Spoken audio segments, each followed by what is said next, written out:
एक वो थे जिन्होंने वाल्मीकि समाज के साथ ये किया। एक हमारी सरकार है कि जब भव्य श्री राम मंदिर बन रहा है तो उस परिसर में महर्षि वाल्मीकि का भी एक मंदिर बन रहा है।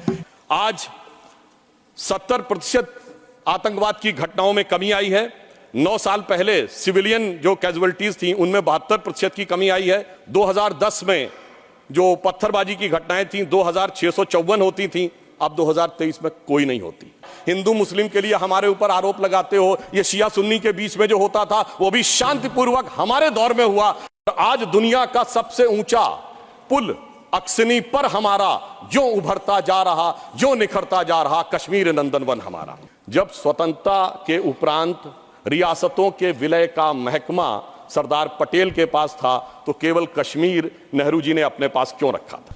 जो गृह मंत्री जी ने आरक्षण का विषय रखा है, जब ये बात हम करते हैं तो हमारे हृदय में एक अलग वेदना उत्पन्न होती है, क्योंकि पहली बार अब जाके 2019 के बाद वाल्मीकि समाज को अपना वह समुचित स्थान मिला है। दुख की बात है कि स्वतंत्रता के बाद इस देश में एक ऐसी व्यवस्था थी जहां जन्म से यह तय था कि जिस व्यक्ति ने जो व्यवसाय किया है, यदि वह सफाई कर्मचारी थे तो उनके बेटे बेटी सफाई कर्मचारी ही रहेंगे, चाहे वो पीएचडी क्यों ना कर लें। सोचिए, ऐसी अन्यायपूर्ण व्यवस्था स्वतंत्र भारत में चलती रही और उससे मुक्ति का मार्ग अब जाकर प्रशस्त हुआ है। एक वो थे जिन्होंने वाल्मीकि समाज के साथ ये किया। एक हमारी सरकार है कि जब भव्य श्री राम मंदिर बन रहा है तो उस परिसर में महर्षि वाल्मीकि का भी एक मंदिर बन रहा है। ये हमारी सोच और उनकी सोच में यह अंतर है। विकास की नई ऊंचाइयों की तरफ जम्मू कश्मीर आज बढ़ता हुआ नजर आ रहा है। आज 70% आतंकवाद की घटनाओं में कमी आई है। 9 साल पहले सिविलियन जो कैजुअलिटीज थी उनमें 72% की कमी आई है। सुरक्षा बलों में 60% की कमी आई है। 2010 में जो पत्थरबाजी की घटनाएं थी 2654 होती थी, अब 2023 में कोई नहीं होती। 2010 में 112 लोग पत्थरबाजी की घटनाओं में नागरिक मारे गए थे, 2023 में एक भी नहीं है। 2010 में 6235 सिक्योरिटी पर्सनल इंजर्ड हुए थे, 2023 में एक भी नहीं है। और 2010 में 132 ऑर्गेनाइज स्ट्राइक हुई थी, 2023 में कोई भी नहीं है। 2010 में 70 घटनाएं हुई थी सीज फायर वायलेशन की, 2023 में 2 हुई हैं। और इस प्रकार हम ये कह सकते हैं कि कश्मीर के अंदर एक भारी बदलाव और एक सकारात्मक दिशा में दिखाई पड़ रहा है। और इसके लिए विकास के नए मार्ग के ऊपर कश्मीर इस प्रकार से प्रशस्त होता हुआ जा रहा है कि धारा 370 के हटने के बाद जो कश्मीर का डोमेस्टिक प्रोडक्ट था, जीएसडीपी था, जो 1 लाख करोड़ रुपए था, वो 5 साल में बढ़कर 2,27,000 करोड़ रुपए से अधिक हो गया है। सरकार ने कई लार्ज रिक्रूटमेंट ड्राइव स्टार्ट किए हैं, जिसमें 29,813 लोग अब तक रिक्रूट किए जा चुके हैं और एडिशनल 5,523 वैकेंसीज क्रिएट की गई हैं।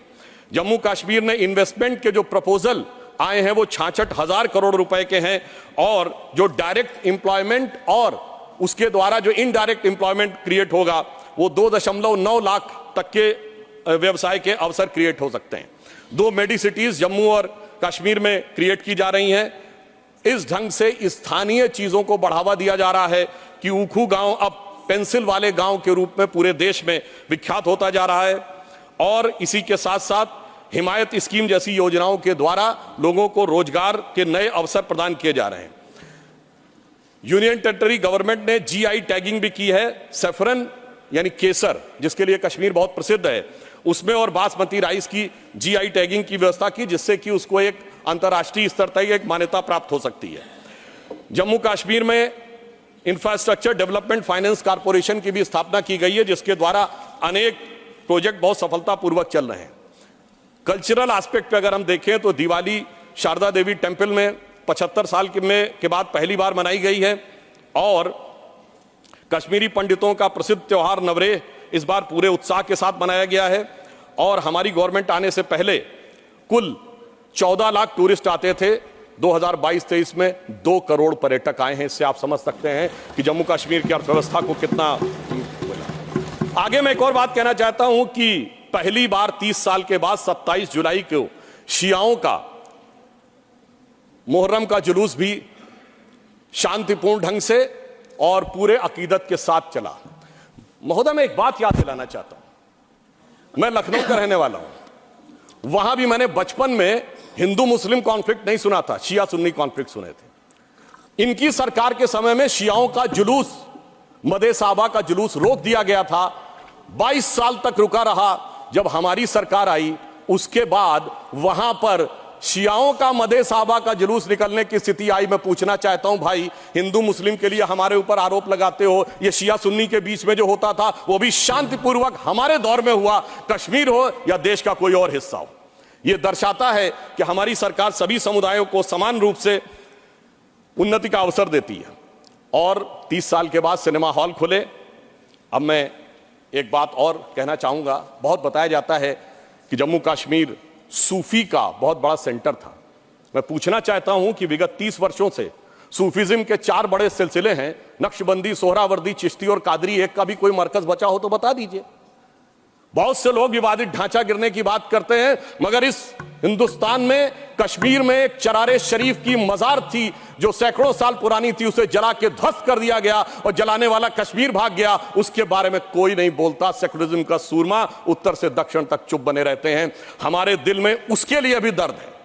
और मैं ये भी याद दिलाना चाहता हूं कि मुस्लिम समाज के लिए सबसे मुकद्दस मस्जिद हजरत बल पे नवंबर 1993 में आतंकवादियों ने कब्जा कर लिया था। ये वो भी दौर था, मगर इसके बावजूद किसी को उस दौर में खराबी नजर नहीं आती थी। आज जब सब कुछ शांतिपूर्ण और सही ढंग से चल रहा है तब यह समस्याएं नजर आती हैं।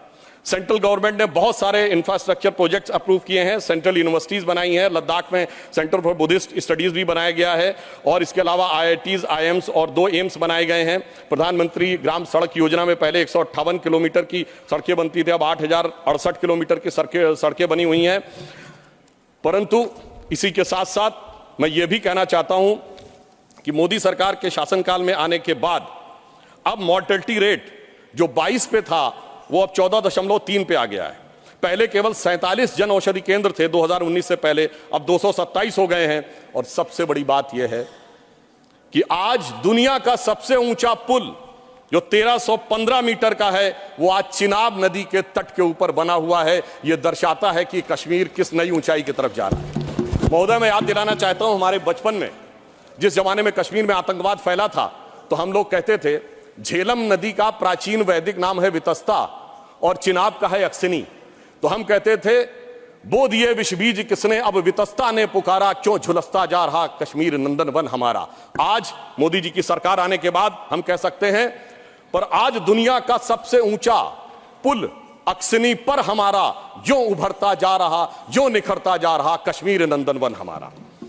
अब मैं एक और भी बात यह कहना चाहता हूं कि 21 हाइड्रो पावर प्रोजेक्ट्स भी चल रहे हैं। G20 जिस शानदार तरीके से हुआ वो हम सब ने देखा। परंतु यहां मैं एक बात कहना चाहूंगा कि यह विषय इतना आसान नहीं था जितना समझा जाता है। जिस समय आतंकवाद शुरू हुआ था, जस्टिस नीलकंठ गंजू की हत्या उस समय हुई जब श्री राजीव गांधी जी के नेतृत्व में भारत के इतिहास की सबसे मजबूत सरकार थी। वो तो लोगों को याद होगा, मुझे याद है मान्यवर, बचपन में बहुत से लोगों को नहीं याद होगा। वर्ल्ड कप 1983 का जीतने के बाद इंडिया का पहला वनडे इंटरनेशनल कहां हुआ था? 13 अक्टूबर 1983 को श्रीनगर में, भारत और वेस्ट इंडीज के बीच में। और वहां पर भारतीय टीम के खिलाफ नारे, चलिए वो तो अलग है, पाकिस्तान जिंदाबाद के नारे, भारतीय टीम के लोगों के ऊपर चीजें फेंकी गई, पिच खोद दी गई। उस समय तो सर्वकालीन शक्तिशाली प्रधानमंत्री जिन्हें विपक्ष मानता है श्रीमती इंदिरा गांधी जी का शासन था। परंतु उसके बाद ऐसा दौर भी आया कि वो सब लोग आरोप से छूट गए। कल माननीय गृह मंत्री जी ने जब लोकसभा में कहा था, कुछ गलतियों के बारे में कहा था, तो वहां पर नेता प्रतिपक्ष ने कहा था कि साहब गलतियां अगर हैं तो इस बारे में चर्चा कर ली जाए। तो मैं सिर्फ ये बताना चाहता हूं कि अगर गलतियों की बात होगी तो बहुत सी ऐसी गलतियां हैं जिन्हें विशेष रूप से ध्यान रखने की आज आवश्यकता है। मैं सिर्फ 1-2-3 तथ्य लोगों के सामने रखना चाहता हूं। जब स्वतंत्रता के उपरांत रियासतों के विलय का महकमा सरदार पटेल के पास था तो केवल कश्मीर नेहरू जी ने अपने पास क्यों रखा था? नंबर 2, 1946 में महाराजा हरि सिंह जी के विरुद्ध विद्रोह के आरोप में जब शेख अब्दुल्ला जेल में बंद थे तो पंडित नेहरू स्वयं उनको छुड़ाने के लिए कश्मीर गए और वो भी गिरफ्तार हो गए। यह बात मौलाना आजाद ने अपनी किताब इंडिया विंस फ्रीडम में लिखी है कि इससे तत्कालीन कांग्रेस नेता बुरी तरीके से हतप्रभ हो गए। और इस परिस्थिति में जिस समय पाकिस्तान ने आक्रमण किया उसे कबायली आक्रमण क्यों कहा गया, सेना का आक्रमण क्यों नहीं कहा गया?